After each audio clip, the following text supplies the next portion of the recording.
नमस्कार शेतकरी बांधवांनो, या ठिकाणी आलेलो आहे आपण मियावाकी फूड फॉरेस्ट टेक्नॉलॉजीमध्ये जपानी झेन आंबा, पेरू, नारळ आणि मोहगनीच्या प्लांटेशनमध्ये. चला बघूया, आपले सर आहेत, मार्गदर्शन करतील आपल्याला कशा पद्धतीने जपानी आंबा आणि पेरूची लागवड, काय काय वैशिष्ट्य आहे त्या पद्धतीने ते करतील. ऐकूया त्यांच्याच तोंडातून.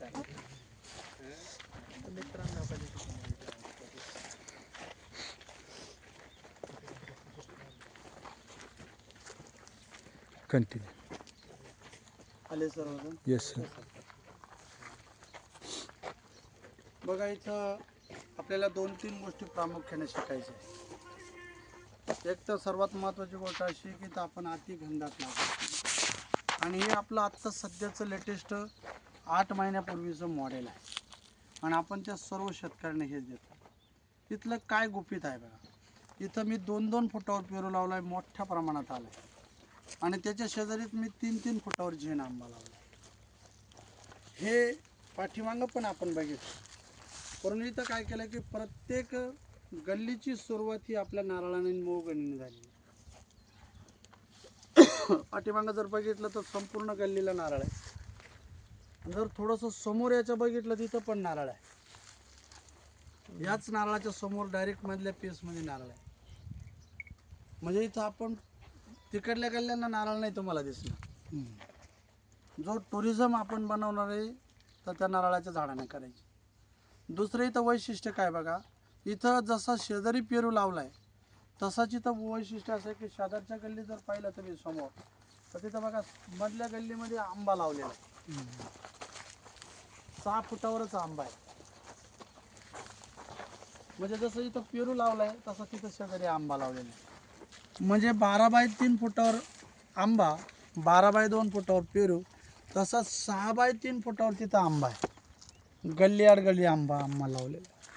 आणि याचं तिसरं वैशिष्ट्य असं आहे की जर आपण पाठीमागं बघितलं, असंच उभे राहा, फक्त पाठीमागं तोंड तिथं तुम्हाला अतिशय सुंदर असा बहार लागलेला आहे. बघा, इथं पहिलं झाड नारळ आहे, नारळ शेजारी आंबा आहे, आंब्या शेजारी मोहगणी, मोहगणी शेजारीच आंबा आहे. प्रत्येक 1.5 फुटावर पुन्हा मोहगणी, पुन्हा नारळ, त्या आंब्या शेजारी पुन्हा मोहगणी, त्या शेजारी आंबा, लगेच नारळ. म्हणजे आपण नारळा शेजारी आंबा, आंब्या शेजारी मोहगणी, ही अति घनदाट लागवड केलेली. ही आपली प्रत्येक टुरिझमचं खास वैशिष्ट्य. तुम्हाला प्रत्येक मॉडेल वेगवेगळं भेटेल. असे 100 मॉडेल आपल्याकडे आत्ता उपलब्ध आहे. तुम्ही कोणत्याही जिल्ह्यात जा, कुठेही बिझनेस करा, तिथं तुम्हाला मॉडेल उपलब्ध दिसेल. त्याच्यासाठी आपण लिंक बनवली, कुठल्या भागात कुठला शेतकरी आहे, कुठं टुरिझम बनवलं, ती लिंक तुम्हाला 3ऱ्या प्रशिक्षणामध्ये मिळेल. आणि ती लिंक तुम्ही स्वतःची लिंक त्या शेतकऱ्याला पाठवू शकता. तुमचा व्हिडिओ यूट्यूबचा पाठवू शकता.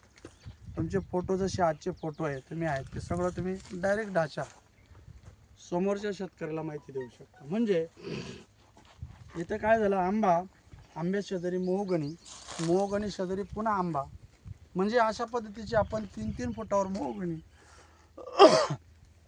आणि 3-3 फुटावर आंबा लावलेला आहे. 12 फुटावर नारळ आहे. आता त्याच्या शेजारीच आपण भिंत म्हणून मोहगणीची पण लागवड केली. बघा किती उंचच उंच मोहगणी.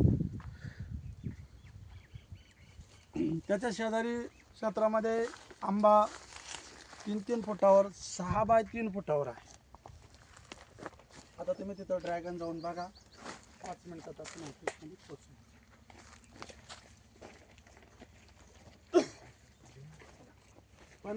फणस लावलेला होता, त्या फणसाला फणस किती मोठ्या प्रमाणात आहे. बघा शेतकरी मित्रांनो, आपले मार्गदर्शक गांगुर्डे सर यांनी खूपच छान मार्गदर्शन या ठिकाणी केलेलं आहे. सगळ्यांचे पुन्हा एकदा धन्यवाद. खरंच शेतकरी मित्रांनो, शाश्वत शेती कशी असते या संदर्भात माझ्याकडे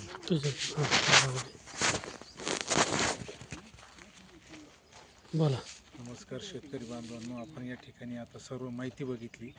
आपले साईमावली ग्रुपचे संचालक गांगुर्डे सर यांनी माहिती दिली, त्या पद्धतीनं सर्व शाश्वत आहे, आपल्या डोळ्यासमोर आहे. जर आपणास याच्याविषयी काही प्रश्न असेल, बाग लावण्याची इच्छा असेल तर 100% कॉन्टॅक्ट करा.